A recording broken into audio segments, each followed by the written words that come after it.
Bonjour et bienvenue dans la séquence portrait de ton émission quotidienne. Tous les jours, je vais te raconter l'histoire d'un homme ou d'une femme dont le destin est intimement lié à notre département, la Loire. Aujourd'hui, je te propose de découvrir la vie passionnante de Dora Rivière. Mais c'est le nom d'une école, me diras-tu? Oui, tu as raison. Une des écoles de la ville de Saint-Étienne porte son nom. Mais avant tout, Dora Rivière était une femme engagée. Elle naît à Saint-Étienne en 1895. Son papa était propriétaire d'une société de transport routier. Marquée par la mort de son frère lors de la Première Guerre mondiale, elle décide de se lancer dans des études de médecine. Elle devient ainsi, en 1921, une des toutes premières femmes françaises ophtalmologues, le médecin spécialiste des yeux. À la fin de ses études, Dora part quelque temps en Pologne, pays d'Europe de l'Est ravagé par une épidémie où elle découvre des camps de réfugiés et la grande pauvreté. Dès son retour à Saint-Étienne, elle multiplie les actions en faveur des enfants et des mères déshéritées, en s'engageant activement dans des associations caritatives.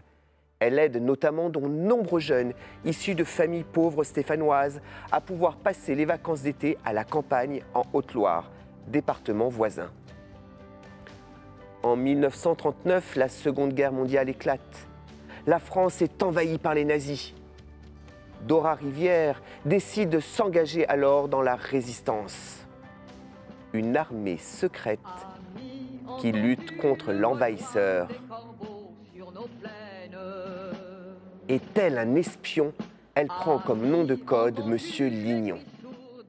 Grâce à elle, de nombreuses personnes traquées par les autorités arrivent à fuir à l'étranger en utilisant les fourgons appartenant à la société de transport de son papa. Elle découvre avec horreur le sort réservé aux enfants juifs. Aidée d'amis proches, elle constitue un réseau clandestin qui permet de mettre à l'abri de nombreux enfants dans le village de Haute-Loire du Chambon-sur-Lignon, leur évitant ainsi la déportation vers les camps de la mort. Malheureusement, Dora va être dénoncée, arrêtée, puis elle-même déportée en Allemagne. Dans le camp où elle sera internée, elle met ses compétences de médecin au service de ses codétenus. À la fin de la guerre, elle est libérée et revient vivre à Saint-Étienne. Femme d'engagement, elle devient adjointe au maire, ce qui lui permet de continuer son combat en faveur des plus démunis. Dora Rivière s'éteint en 1983. Après sa mort, elle recevra le titre de Juste parmi les nations.